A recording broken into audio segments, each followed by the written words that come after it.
Good evening, everybody. Good evening, everybody. Please take a seat. Please prepare for an hour of what I think will be very interesting conversation ahead. My name is James Fallows. I'm a writer for The Atlantic magazine. I'm here to say welcome to the Hotel Jerome. Welcome to Aspen. Welcome to the Aspen Ideas Festival. Hashtag Aspen Ideas for those of you recording this on social media. As I see my colleague Yoni Applebaum, our DC Bureau Chief, is doing back there. And welcome especially to our special guest, Josh Earnest, the White House Press Secretary, who's here. This is just how it is when you walk in each day to the briefing room. I was going to say, maybe we can invite you to come to the White House briefing room and give me an applause when I come there too. It's a refreshing change of pace. Maybe it's the altitude, Jim. Yeah, it must be. People are still kind of they're thinking only high elevated thoughts while they're being here. And so we're really glad that Josh has come here with his family to spend time here in Aspen and to talk about some of the aspects of what the Obama administration is trying to do, what it's accomplished, what it looks like to try to explain the ideas of governance from the perspective of the White House briefing room. I'll say just a word or two about Josh's background and the way we're going to proceed for this next hour, and then we'll get right into the questions. Josh, as you know, has been now in your third year as press secretary, starting in 2014, a man who looks and is a sprightly young man in his early 40s from Kansas City originally, a Rice University graduate, a party veteran, a Democratic Party veteran, although you worked for Mayor Bloomberg, one of his campaigns, but also the Vilsack presidential campaign, Howard Dean. But in 2007, you joined the campaign of then Senator Barack Obama. Then Senator Barack Obama, and starting as deputy press secretary from the beginning of the administration, and has been one of the achievements we were talking earlier that is of questionable sort of credibility within the administration is that reporters have voted consistently Josh Earnest the most popular press secretary among reporters. So it's a mixed blessing. What does the president say to you about that? It's definitely a double-edged sword, but the president's quite interested to understand why they like me so much, and him sometimes he doesn't quite get the benefit of the doubt as he would expect. And I'm sure he wants to hear your advice, right, on what he could do differently. So we're going to talk about the advertised topic of this evening's discussion, which is the way in which the Obama administration has figured out a new definition of lame duckism that gets rid of the lame part and gets a lot of things done. And Josh Earnest has a lot of interesting ideas of how that has happened. But before we get to that, I wanted to ask a sort of big picture question that I think is in all our minds, since all of us before coming to Aspen are in the world of what's happening in the rest of the world, what's happening in American politics. So we've had in the past week, we've had the British public voting apparently against its self-interest. That's what many Brits are saying now. We've had the Republican presidential race, about which I'll just say that. We've had a Supreme Court that, for a historically unprecedented period, is operating with limited personnel. We've had this immigration ruling that's come out, and as we were talking earlier, I've just been with my wife in western Kansas, where a lot of the immigrant population there is just affected by the fact that the Supreme Court can't rule on this. We've had a sense that the rule of fact and reason and logic and patience may be under more stress now than it's been in other times in our history. How does this seem from your perspective, trying to explain things to the press, from the perspective of a president who supporters and critics alike agree is a very rational, lucid, cerebral man? How do you get through each day dealing with this kind of world? Yeah. Well, I think what's true, Jim, is that there's no denying that Thursday was a rather remarkable day. If you think about that 24-hour period that began with the sit-in in the House of Representatives that was organized by Democrats to call and to challenge House Republicans to bring gun safety legislation to the floor. In the midst of that swirl, we saw that House Republicans passed on a party line vote a woefully inadequate Zika funding bill, something that the president has been asking for 4 months now. And the president has not just been asking based on his own preferences, he's been asking for a package that our nation's top public health professionals have been asking for. So you had those two events that occurred overnight. Early the next morning, you obviously had rulings from the Supreme Court, both on immigration but also on affirmative action. And then, of course, there was hanging over all of this was the Brexit vote, and late that night the results were announced. So that was a rather remarkable 24-hour period in current events, but certainly in the political health and day-to-day life of our nation. What you said about the president is entirely true. I think many people would even describe the president as rational to a fault. And it has made this current news environment a challenging one for him.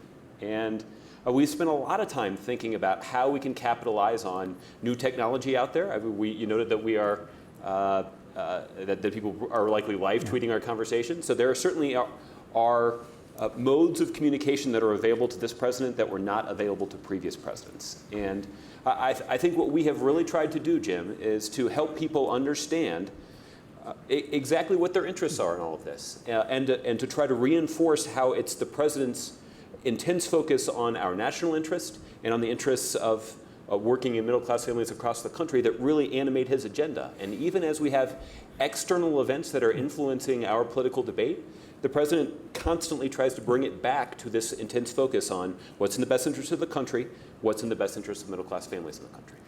And we were talking earlier, I think it's an occupational, not disease, but reality of any president. They get frustrated with the press.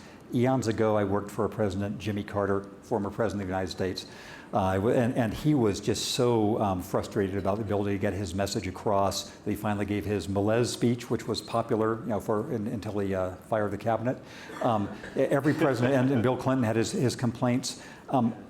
Does the president, or do you ever give in to some kind of despair or anger or bitterness that you feel you have the story to tell and it's all, well, maybe he's still a socialist, maybe we don't have a country anymore, et cetera? What's the mood when you encounter this press coverage? Well, there's no denying that those kinds of things are occasionally frustrating. But I think what the president continually comes back to, and I think I come back to this a lot too in terms of the way that I do my job, the thing that I really appreciate about our democracy is that it's subject to an intense debate. And the president genuinely enjoys the opportunity to engage in the contest of ideas. He's got a big platform in which to engage in that contest, engage in that debate. But the president relishes the opportunity to be able to do that. And that's, when you see him at his more animated moments, and you saw this a couple of weeks ago when the president was at the Treasury Department, after he had assembled his team to discuss our ongoing efforts to degrade and ultimately destroy ISIL. This was just 2 or 3 days after the terrible shooting in Orlando. And the president was quite animated, both about what his team had done to focus on countering ISIL, but also to talk about the nature of that debate and the intense focus on the part of Republicans to criticize the president's strategy simply because he won't acknowledge that radical Islam may play a part. And the president, I think, was pretty tough in saying the criticism that he's getting from Republicans is not that he has the wrong strategy. There aren't suggestions from even the president's sharpest critics that the president should be doing something different in Iraq or in Syria, that the president should somehow build a coalition of more than 66 nations that have come together behind this effort, but rather they have this political talking point that somehow the president won't just call it radical Islam. And that's, the president has long acknowledged that there are people in the Muslim religion who have tried to capitalize by perverting one of the world's great religions, and to try to use it to engage in a broader debate and even wage war against the West. But to call it radical Islam only serves their narrative. It only allows them to claim victory and to claim the mantle of Islam in the war against the West. Why would we give them the opportunity to advance their narrative in that way? So this is an example of the kind of debate that gets a lot of attention in the press, and that can be a worthy subject of debate, but we also should be talking about all of the efforts that our men and women in the military are taking on the ground in Iraq and in Syria, and even places like Afghanistan and Libya to go after ISIL. We should be talking about our efforts to counter their financing. We should talk about our efforts to counter their strategy to radicalize people using social media. So there are a lot of elements of this strategy. Unfortunately, a lot of the attention gets focused on this political talking point that Republicans use, so while there is an inordinate focus on that part of the debate, the president doesn't hesitate to engage in it. One more twist of this aspect of things before we get to the president's last year. 7+ years ago, when you were working for candidate Obama against then candidate Hillary Clinton, part of the argument from the Hillary Clinton camp was that candidate Obama's emphasis on American unity, reasoning together, our common interests, not red state and blue state, but the way we can find rational areas of progress, that was naive. That he didn't recognize the fact that it just was trench warfare. It was a matter of there wasn't going to be any persuasion. In retrospect, was she right? And in retrospect, has the president changed any of his sense of it's not red and blue, but it's one America? Yeah. I think the president continues to be as convinced as even as the day that he was in 2004 when he gave that historic speech at the Democratic Convention when he was just running for the United States Senate. That our country is unified, certainly more unified than the politics in D.C. would lead you to believe. And that is the essence of what his presidency has been about, is to try to focus on what it is that we have in common, and to focus on uniting that common interest to move our country forward. And that is something that he believes in to this day. What is also true is that then Senator Clinton, in 2008, had a very compelling message for her campaign. Yeah. And her compelling message was, I've got the toughness to succeed in a Washington, D.C. that's riven by partisan politics. And she, as she said at the time, she's got the bruises and the scars to prove it. And she was right. There's a reason that she got 18 million votes in the context of that historic campaign. But she was narrowly defeated by Senator Obama, who was advocating something slightly different, which is sort of a commitment to trying to rise above those politics and focus the country on our common interests. And I think what we're seeing now, and I think what we saw in the context of the just completed Democratic presidential primary, is that she does have a compelling message, and she certainly does have the potential to be an excellent president, and the president said as much in endorsing her just a couple of weeks ago. Yeah. And to shift briefly to supportive mode, certainly the message that Deb and I have seen over the last couple of years in traveling around the United States is that the bitter partisan divisions that occupy so much of the national media really don't apply at the local level so much. And even we were talking in your home district of the Kansas-Missouri area we've been recently. Yeah. Let's shift now. When some people were declaring Barack Obama a lame duck even as of January 21st, 2009. I think that was Senator McConnell's declaration then. And certainly by 2013, I was looking through a lot of news stories saying, well, he's been reelected, it's all downhill from here, he's a waning asset, et cetera. You all contend that you've been able to ascend. You've been the opposite of a waning asset. Not simply has most second terms have been scandal-ridden, full of various problems. This administration has been remarkable for its scandal-freeness, but also you contend it's been remarkably productive. Yeah. What's the case for that, and how did it happen? Yeah. Well, Leader McConnell has, despite his intense partisan opposition to President Obama, has occasionally had some lapses of honesty that have been rather revealing. He was pressed earlier this year to acknowledge. Somebody asked him a direct question. This was a smart question. Somebody asked if the country was better off than it was 7 years ago. And even Leader McConnell, somebody who has fought this president tooth and nail every step of the way for the last 7 years, acknowledged that our country has made important progress. But look, there has been, serving in the White House since the president's first day has given me a really interesting perspective on the sort of day-to-day assessment of the president's standing. And we did over the weekend get another poll from the Washington Post that indicated that the president is at a recent high. That his approval rating is now up at 56%, according to the Washington Post poll.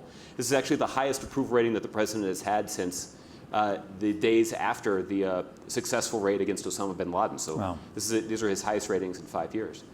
But that certainly is a far cry from where we were the day after the midterm elections in November of 2014. Many of you will recall that throughout much of the fall, Democrats who were running for re-election in the House and Senate didn't really want to spend much time having President Obama campaigning in support of them. They were concerned that could hurt their campaigns.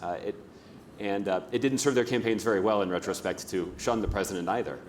But there was in the White House, we recognized several weeks out that the outcome of the election was not likely to be to our liking, I should say. So we engaged in a process, and White House Chief of Staff Dennis McDonough deserves a lot of credit for seeing around this corner and recognizing that we were going to face a very basic question in the days after the midterm election about what the president's response was going to be to what was a rather significant defeat that had been handed to Democrats. And we engaged in a strategy to make sure that this lame duck label that people were going to be eager to apply to President Obama didn't stick. And the first element of that strategy was to go big. And that's not, in retrospect, again, that may seem obvious. But at the time, you could imagine a scenario where the president would come out the day after the midterm elections and say, I'm chastened by the outcome. I recognize that the American people voted for a strong majority of Republicans, not just in the House, but also to take over the Senate. And I'm now going to work very closely with Republicans to try to find common ground and move the country forward. But after the partisan obstruction we'd seen over the last 6 years, we concluded that that was not likely to be a path to some success. So the president looked for opportunities to make some big decisions. And it was just in the aftermath of the midterm elections in 2014 when the president arguably had as little political capital as he's ever had in the White House, where we went big. And the president announced that he had a strong position on net neutrality, that he strongly supported it. The president went to China just a couple of weeks after the midterm elections and announced a deal with China in which China for the first time agreed to set a cap on their carbon emissions. This was essentially the catalyzing agreement that allowed us to reach an international climate deal about a year later. The president announced his executive actions on immigration reform. Now we had this disappointing result in the Supreme Court that was basically a non-result, but nonetheless has prevented us from moving forward with those executive actions. But that was viewed as a very bold move at the time. Just a couple of months after the midterm elections, the president, or I guess about a year after the midterm elections, the president also announced some executive actions on guns that we'd been talking about for a long time, a source of great controversy, but yet demonstrated to the American people that the president had the juice, that the president had the wherewithal and the energy and the authority to be able to move the country forward and to make some progress. And so that was a key element of our strategy. But what's also true is that the president was also able to enjoy some long-term bets that he'd placed earlier in his presidency. And so we have been able to get this international climate agreement. There have been some stories written about what happened in 2009, that there was a climate meeting that was hosted by the United Nations in Copenhagen that had resulted in some very disappointing commitments from countries around the world. And 5 years later, the world had vowed to do better. And that's exactly what we were able to accomplish earlier. The president was able to follow through on this effort to open up relations with Cuba. And again, this is something that was very controversial, and even many Democrats were reluctant for the president to take such a bold step. But yet we've been able to transform our relationship with that country that has had a transformative effect for the U.S. in terms of our relationship with countries throughout the Western Hemisphere. So many of these were, to say nothing of the impact that we've obviously made on the economy and the important decisions that the president made early on in the economy to put in place the Recovery Act, to rescue the American auto industry. Those were very unpopular decisions that the president made. Thank you for that. Again, it's just like the briefing room, right? This is very, exactly. But the auto industry, in some ways, this may be the best example. When the president announced his decision early in his presidency in the spring of 2009 to rescue the American auto industry, this was a very unpopular decision, even in Michigan, a state whose economy depended on the auto industry. The approval of the president's strategy to rescue the American auto industry polled in the 20s. But yet, in 2015, the American auto industry made more cars and sold more cars than any time in their history. 1 million manufacturing jobs were saved in this country because of that early decision. So these were results that we didn't see until this lame duck, or what ostensibly would be the lame duck period. But they were the result of some big bets that the president made early on. And so the challenge that we've faced over the last couple of years is how to communicate this. And so we have been working very hard and hopefully creatively to try to help people understand the progress that our country has made and how, by relying on a president who is focused on our common interests, that our country was able to make a more significant recovery from the worst economic downturn since the Great Depression. And 6, 7 years later, we have an economy that's the envy of the world. This is the strongest, most durable, advanced economy in the world. And there is no country in the world that would hesitate to trade places with us. And that is a testament, first and foremost, to the American people. But it wouldn't have been possible without the tough decisions that this president made early on in his presidency.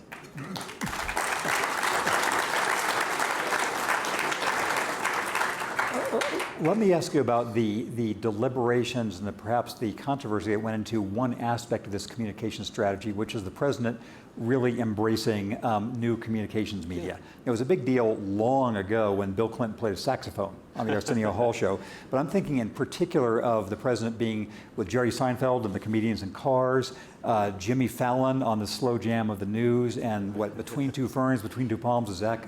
Between Two Ferns, that's Between right. Two Ferns. Jim, you're very hip. Yeah, and that's how I'm known, you know, Jim. So, and I thought they were all, I loved all of them. You know, so it's the target baby boomer retiree audience that they're right. aimed at. But, was this seen as risky within the administration to have a person as dignified as the president, who you barely ever see not wearing a suit or formally dressed, to go down this more hip avenue? It was, and a lot of these decisions are decisions that have sort of built up over time.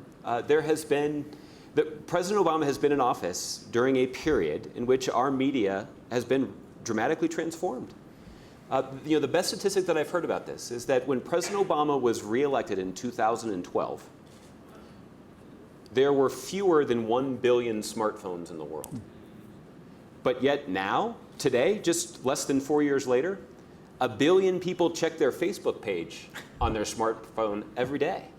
And it's an indication of just how dramatically the way that people get their news is really changing. And so that's posed a significant challenge for us, even in this sort of period here where, again, where the assumption was that the president's approval rating, or at least his political capital, would be diminished.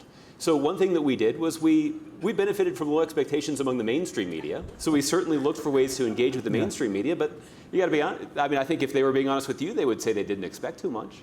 So we certainly have not turned a blind eye to that. But we have also made sure that we were going to capitalize on the other opportunities that were available. And some of that means going to non-traditional places for presidents to go. So you mentioned the late night shows. Yeah. Many people don't recognize this because, again, it's so commonplace. But President Obama was actually the first sitting president to do a late night television program. So Bill Clinton was a candidate for president when he played the saxophone on the Arsenio Hall show. But the president has done many of them now, including most recently Jimmy Fallon, where he slow jammed the news for the second time. And it's an incredible performance. Everybody go see it after you watch this. That's right. So we've tried to capitalize on some unpredictable venues. So when the president went to Cuba, he didn't just do a sit-down interview with David Muir, who of course is the anchor of ABC World News Tonight. He also did an inning at the U.S.-Cuba baseball game with the ESPN baseball broadcasting crew. And I actually got more emails from friends of mine who saw me sitting behind the president at that ESPN interview. And in the context of that interview, they didn't just talk baseball, they also talked about how important the relationship was between the United States and Cuba. So it was an opportunity for the president to talk about our Cuba policy, but it was certainly in a venue where no president had ever talked like that before.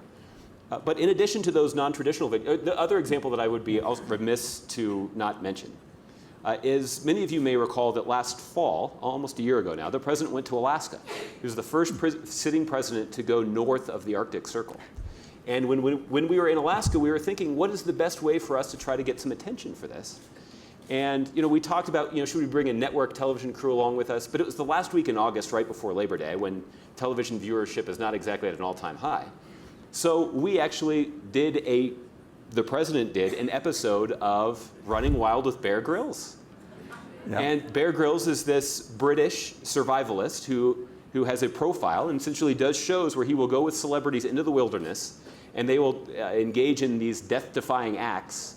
And this will be an opportunity for Bear Grylls to have a conversation with them and talk to them about their latest album or their newest movie. But in this case, we actually had an opportunity for the president to they didn't do anything death-defying for obvious reasons. But it was an opportunity for the president to have a pretty in-depth conversation with Bear Grylls about climate change. And that, after all, they were able to literally sit at the base of a melting glacier and have a conversation about climate change that aired later that year in primetime television in the United States and later around the world. So that's sort of how we've tried to use non-traditional venues to get our message out. But of course, we've also looked for social media outlets too. So this is the Jerry Seinfeld, Comedians in Cars Getting Coffee, Between Two Ferns. This is a program with Zach Galifianakis, the Hollywood comedian, where it wasn't really an interview, but rather a skit that the president. He was selling health insurance, so that the Obamacare plan, wasn't he saying in exactly? general? We did this in the open enrollment period, and there were more online referrals. So basically, people who went from seeing Between Two Ferns to healthcare.gov than any other website. So people were reading an article in the New York Times, with all due respect to the New York Times. People weren't going to nytimes.com and reading an article about healthcare.gov and clicking on a link in that story to go to healthcare.gov. But they did watch the president make jokes with Zach Galifianakis and then to think to themselves, well, you know what? Maybe I should sign up for healthcare. There was only one time, I have my nominee for the one time when the unconventional approaches were right on the verge of going too far. I think I know what it is. Was it going to be in Argentina? Oh, no. When the tango dance in Argentina, you know what you all have seen this. It's hard to miss. What would be, and the president didn't look amused, but the first lady looked really not amused when that was happening.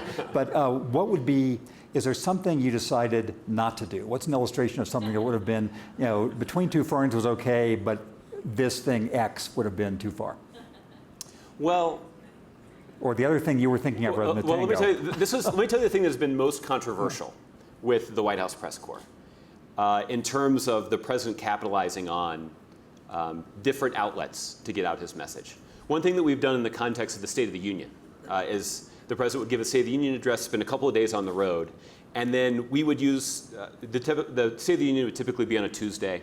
The president would travel across the country on Wednesday and Thursday, come back to the White House on Friday, and we would try to find some online way for the president to communicate with people across the country about what he had discussed in the State of the Union address.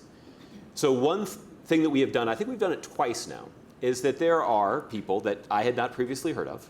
I will acknowledge that. These are YouTube celebrities. These are YouTube personalities who curate their own YouTube channel. They basically are putting out their own programming on YouTube. Some of them have enormous followings. Millions of people will follow individual personalities on YouTube. So what the president did was I think we invited 3 or 4 of these prominent YouTube personalities to come to the White House and in the East Room do a 10-minute conversation with the President of the United States. One woman who had a particularly large following was a woman named Glozell Green. And her trademark is she wears green lipstick.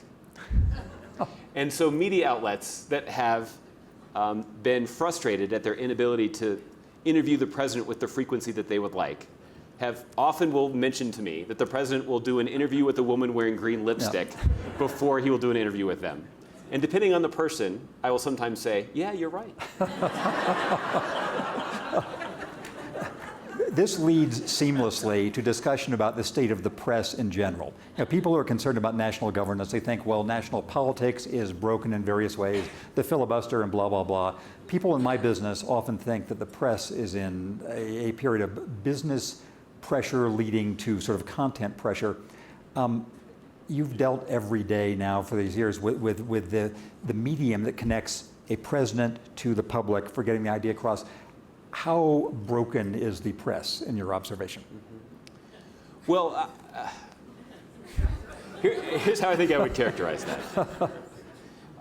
The press is encountering similar challenges to figuring out how to build an audience. They want to reach people too. The New York Times is trying to figure out how to reach people. The Atlantic is trying to figure out how to reach people. ABC News, they're trying to figure out how to reach people and to build an audience and to connect, and in some ways to even cultivate a community. So oftentimes when I'm talking to journalists who are trying to get an interview with the president, the thing that I will tell them is our interests aren't that different. We're trying to figure out the same thing. We're trying to crack the same nut here.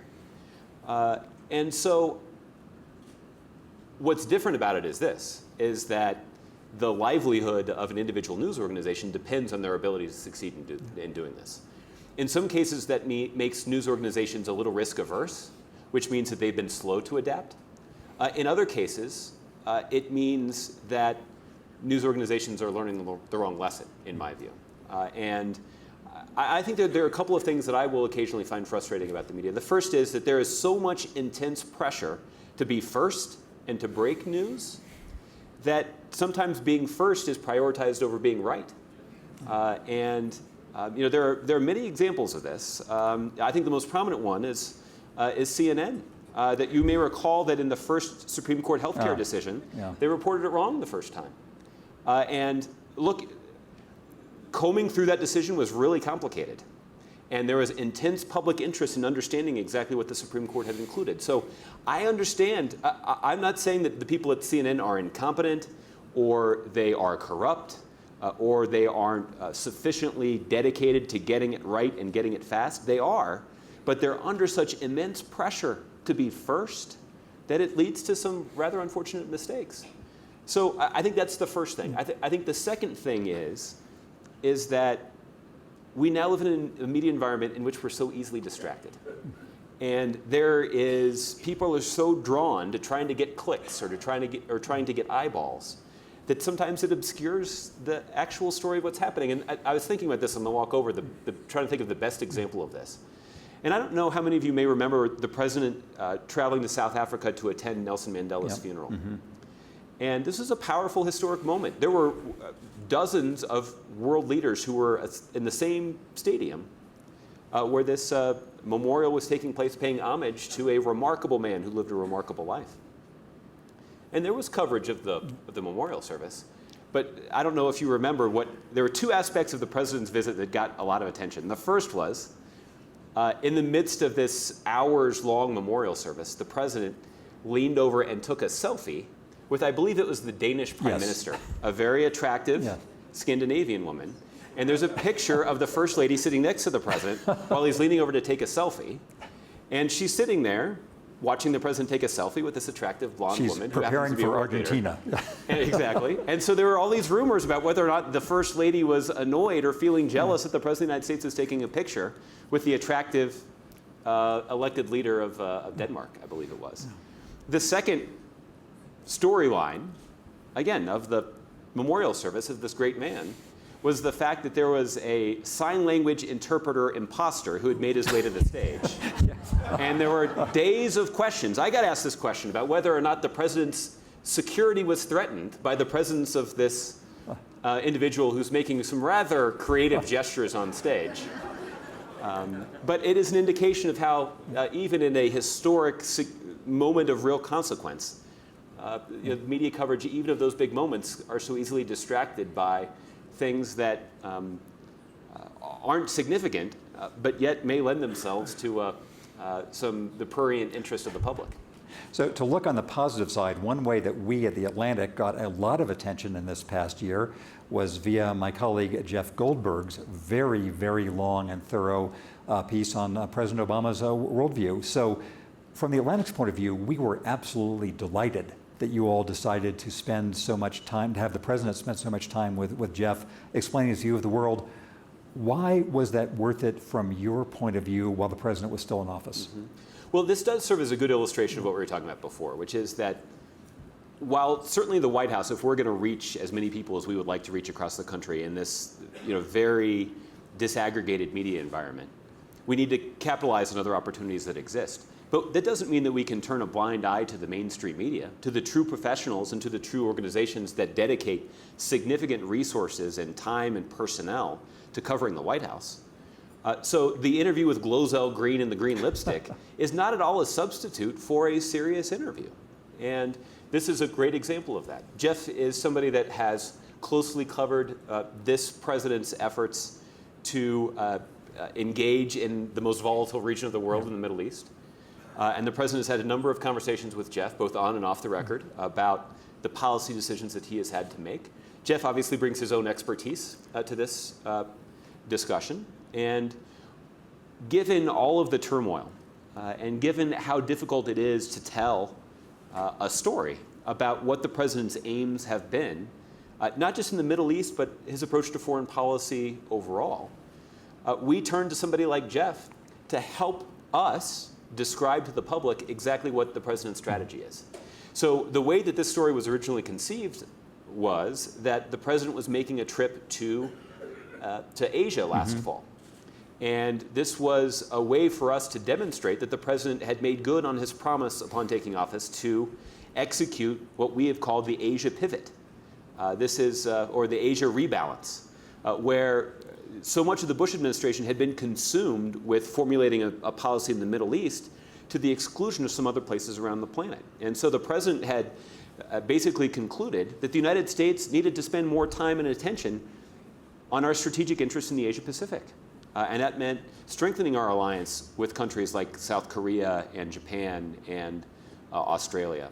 And thinking through what sort of economic relationship we wanted to have with countries like Singapore and Vietnam and Malaysia in Southeast Asia. These are the countries that have some of the fastest growing economies in the world.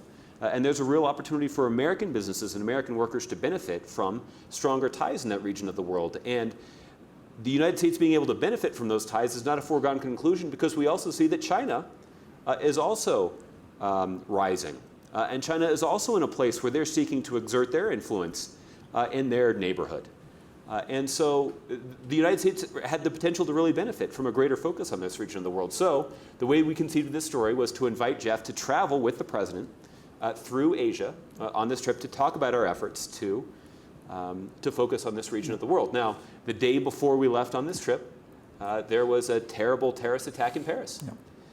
And it reminded everyone why we have been spending so much time working on our policy in the Middle East and focused on degrading and ultimately destroying ISIL, because they pose a genuine threat to the West. So Jeff's story didn't focus as much on Asia as it otherwise might have had current events not intervened, but it still did give us a platform, largely in Jeff's voice, to describe to his readers and to readers of The Atlantic what exactly the president's approach to foreign policy has been, and what the consequences have been for our interests in the Middle East, but also what the consequences have been for our interests in the Asia Pacific. And I think Jeff did an excellent job in helping people understand the way that the president has reacted in a very dynamic environment. And veterans of the diplomatic world were generally both grateful for but surprised by the president's very direct talk about other foreign leaders while he's still in office and still dealing with them. Usually it's just for the memoirs. Why did you all decide to do that? Well, I think the president really wanted to be blunt with Jeff about his approach to these issues and the way that he described that approach to other world leaders. So the president described the kinds of conversations he's having with other world leaders in real terms. Again, the thinking here with Jeff was to be as blunt as possible and be as candid as possible with the kinds of decisions that the president was facing, how he was weighing those decisions, and what ultimately led him to conclusions about focusing on the Trans-Pacific Partnership, and why the president is convinced that over the long term the United States stands to benefit significantly from moving forward with the Trans-Pacific Partnership, even if many others in the Democratic Party don't agree. I have about 50 more questions I'd like to ask you. I'm just going to ask 2 or 3 so we can give the audience a chance. One is about the president's speeches.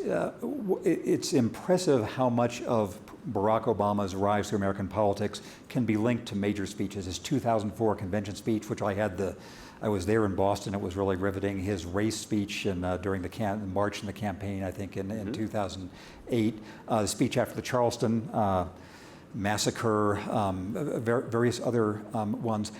As a one-time speechwriter myself, 2 things strike me about these speeches. One is they're actually good to read.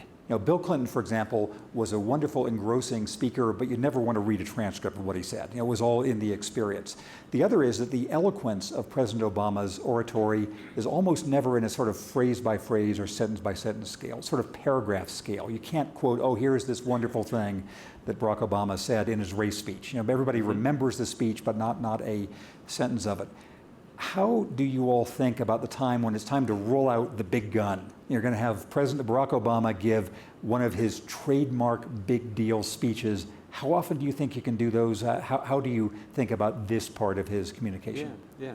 Well, what you said is certainly true in terms of analyzing the president's speeches, that the president doesn't speak in sound bites, for better or worse. Yeah. And in the kind of environment that we're operating in, where people are trying to describe what the president's saying in a long speech in 140 characters or less, the fact that the president doesn't speak in sound bites is a challenge that we have to overcome. There's just no denying that. I think what is notable about the speeches that you've mentioned, Jim, is that the speeches were powerful because of the moment in which they occurred.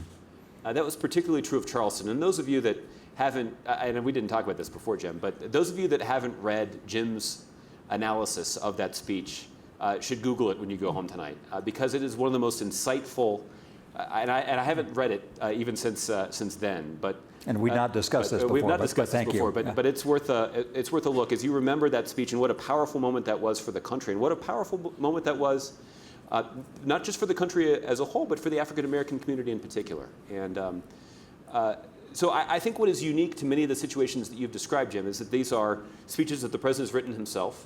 Mm-hmm. He's written them from a very personal perspective, that he talked about his own personal experience in many of these stories, or in many of these speeches. And they came at moments of great interest.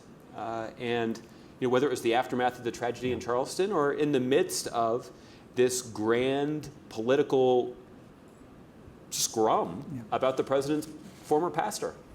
And that race speech was really a make or break moment for his campaign. And he really sensed it. And the president's ability to really rise to the moment and to deliver with eloquence is something that I think is the reason that he's sitting in the office that he's sitting in today.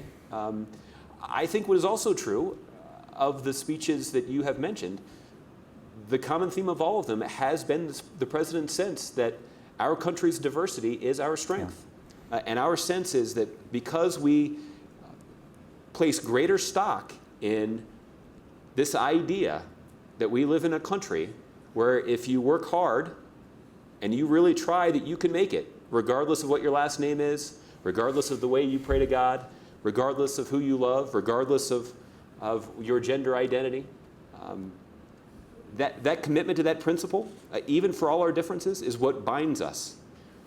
And that has really been the thesis, not just of this presidency, but also of those key moments that you've cited. And I think that is something that resonates with the American people. Yeah. And I think that's why those speeches and that's why those public expressions at significant moments in our history have really given the president the opportunity to rise and meet the moment. That leads me to my last question before inviting questions from the audience. We were discussing earlier, you're from Kansas City, the Missouri side, but still we'll assume you're from greater Kansas. Deb and I have spent the last week in western Kansas, in Dodge City and Garden City and that area, where something that is true of the U.S. in general is starkly true there. These are districts that are certainly going to vote for, they're Republican districts, they're probably going to vote this fall for a candidate who says, build a wall, send them home, we're losing our country, we don't know what's happening. And yet, in daily life, people in now majority Latino communities of Dodge City and Garden City, they all say, Anglo and Latino alike, they say, we need each other, there's so much work, we all have to do it. We were seeing that the city's finding ways to pass bond measures for a mainly Latino school population. The immigration service is having mobile units there to have people help get their papers. At the reality of where life is being lived in the United States, people are basically getting along. They feel as if their communities are basically moving in the right direction. How do you understand the coexistence of that reality in your sort of home state of Kansas and the national campaign of we're losing a country, build a wall? How do you think about this contrast? Yeah. Well, look, I think this in some ways is the fundamental political question of our time. And I don't know if this is a question that we're going to be asking in 2016, or if this is the question we're going to be asking for the next decade, or even for the next generation. And it's a difficult one to unpack. And in fact, there was a book already written about this. So what's the matter with Kansas? Yes. In which this basic question was asked, and this is a question that we haven't answered, even the time since that book was written. Yeah. There is a very conservative Republican governor in the state of Kansas who has pursued an approach to slashing government services, slashing taxes in a way that benefits the wealthy at the expense of those lower down on the economic totem pole, in a way that has had significant consequences for the ability of the state government in Kansas to even put together a budget. Schools across the state have had to close early. In some cases, schools have even gone to a 4-day week because they can't afford to run the schools, pay the teachers, and keep the lights on in the buildings because of the insufficient state funding that they're getting. So there are some real basic questions that the people of Kansas are having to ask themselves about what kind of government they want to have. And I don't think it's necessarily the answer that they have come to, at least for now, is, well, we're just going to figure it out for ourselves. That's not the wrong answer. In some ways, that might be the right answer. That what our communities need to do is to figure out what we can do to organize and make sure that the kids in our community, whether or not English is their first language or not, are getting a good education, because the economic success of our community is going to depend on us having a workforce here that can compete in a 21st century global economy. So the president talks about this a lot, that the most important role in our democracy is citizen. And getting people to be engaged in the success of their communities and of the country has always been part of the special sauce of America, if you will. And that was true back in the earliest days of our country. And it's even true now when ostensibly we should be more interconnected. In some ways, I think this is the real conundrum. This is the real contradiction, is that we do have the technological capacity to be more connected to people around the country or even in our community. Neighborhood organizations are starting Facebook pages so they can all communicate about what's happening in their neighborhood. It's easier for teachers to communicate with parents because they can now email them.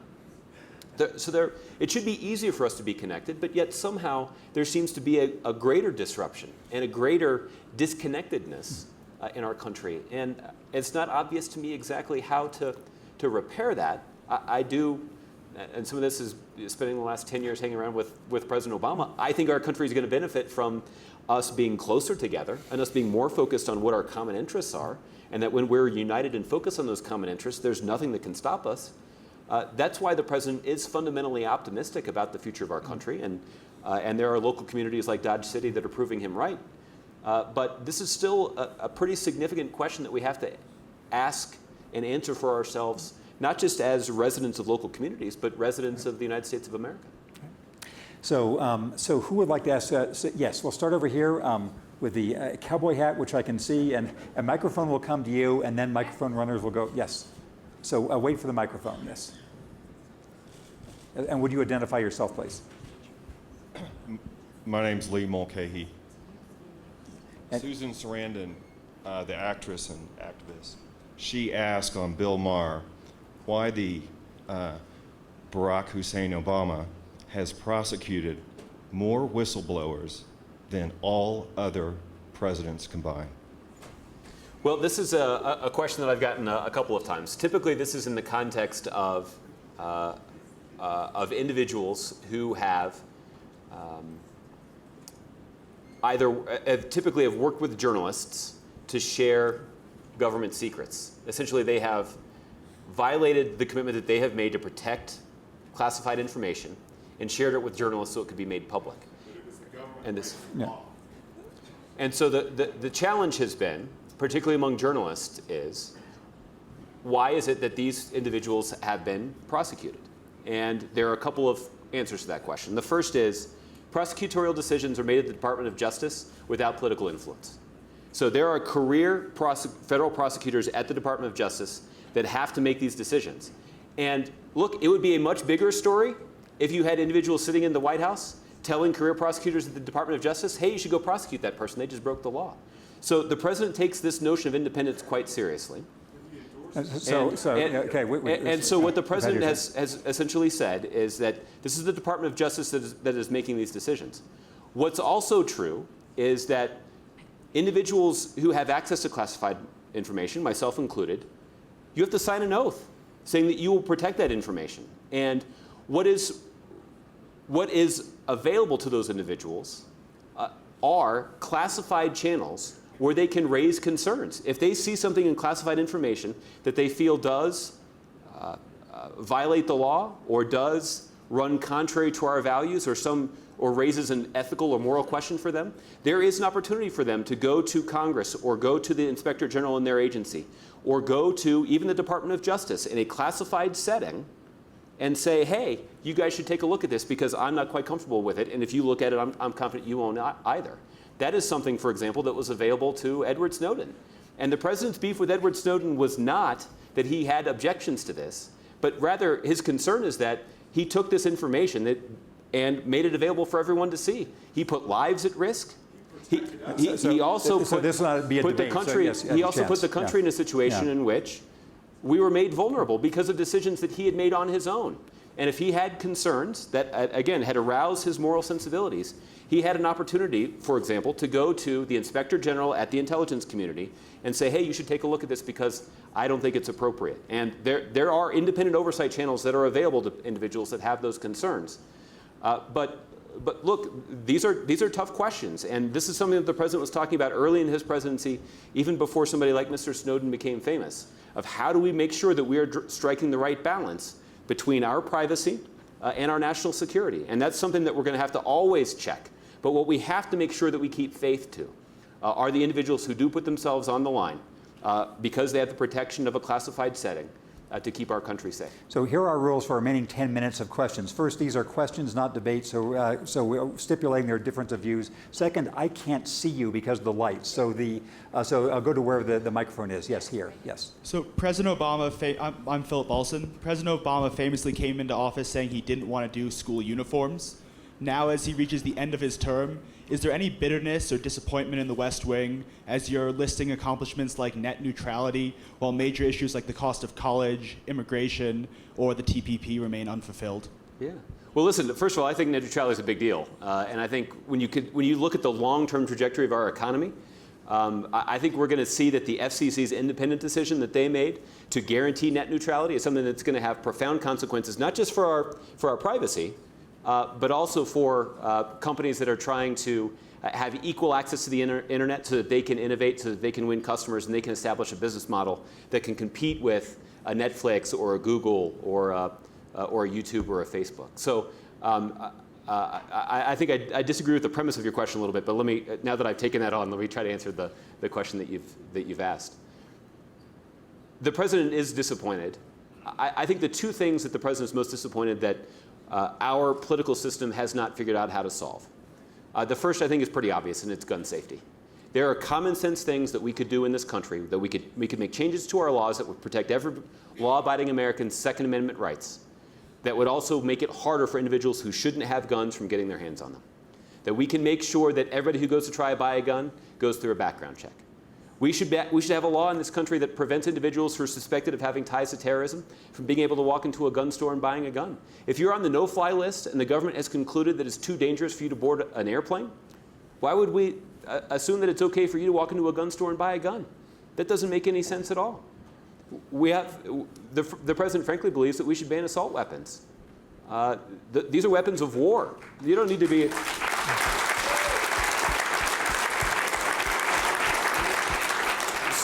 So many of these atrocities that we've seen that have led to large loss of life have been because the killer was armed with a weapon that belongs on a battlefield, not on our streets, and not in somebody's closet at home.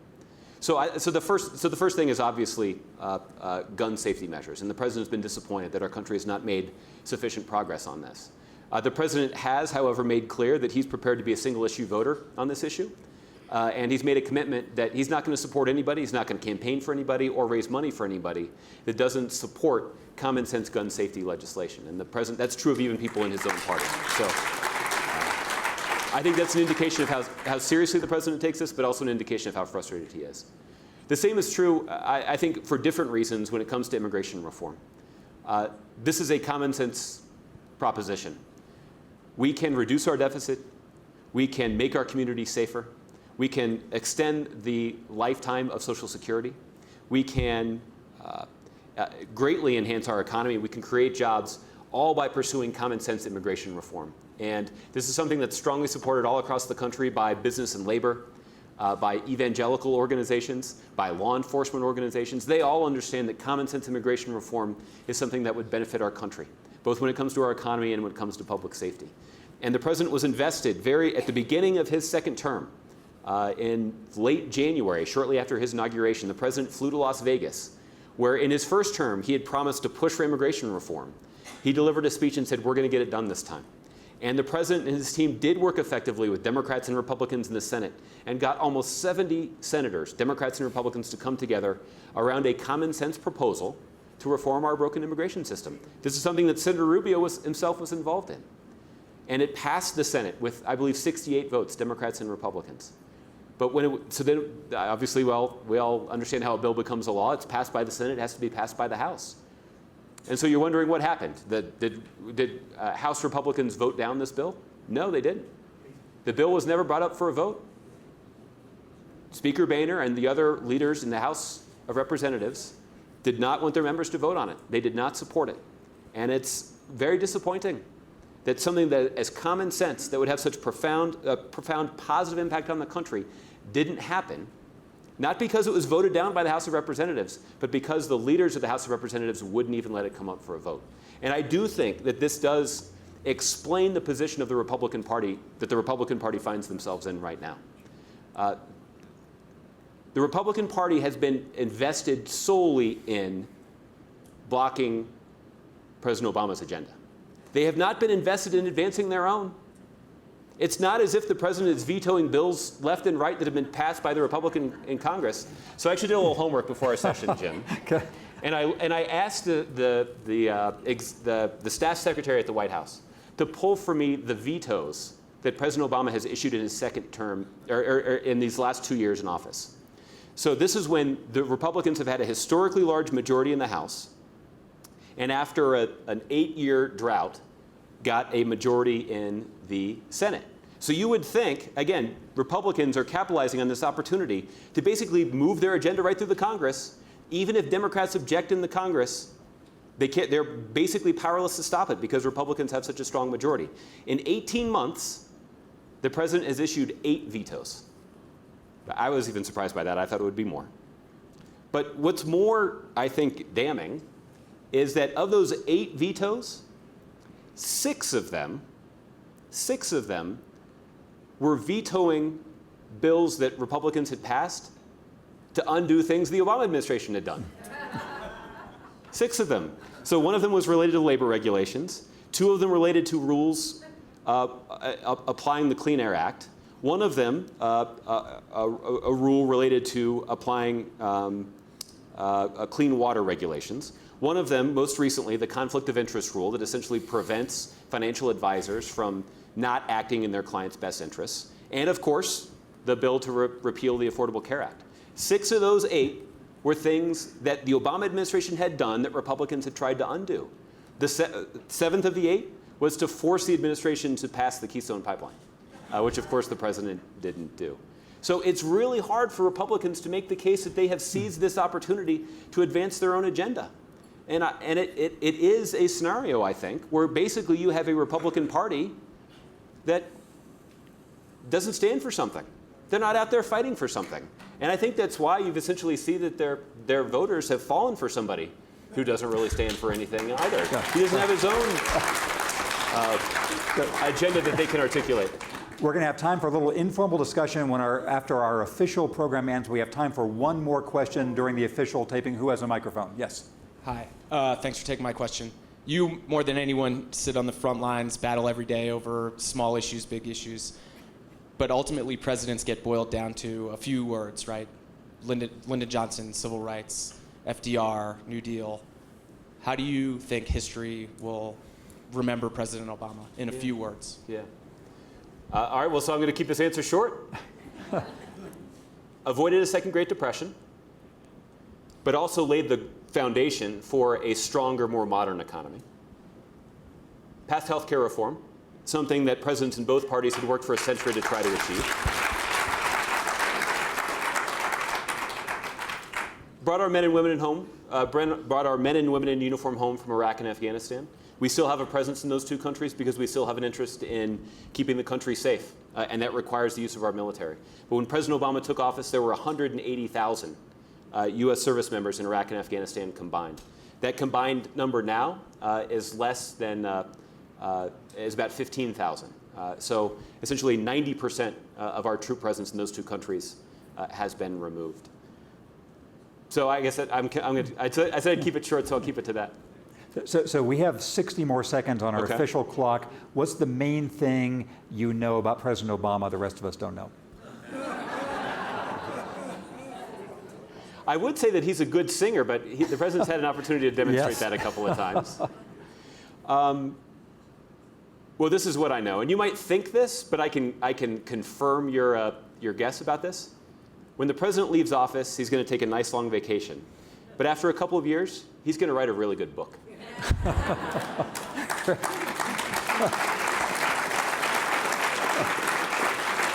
So with that, whether you agree or disagree with the political values that Josh Earnest is expressing this evening, please join me in thanking him for his excellent answer.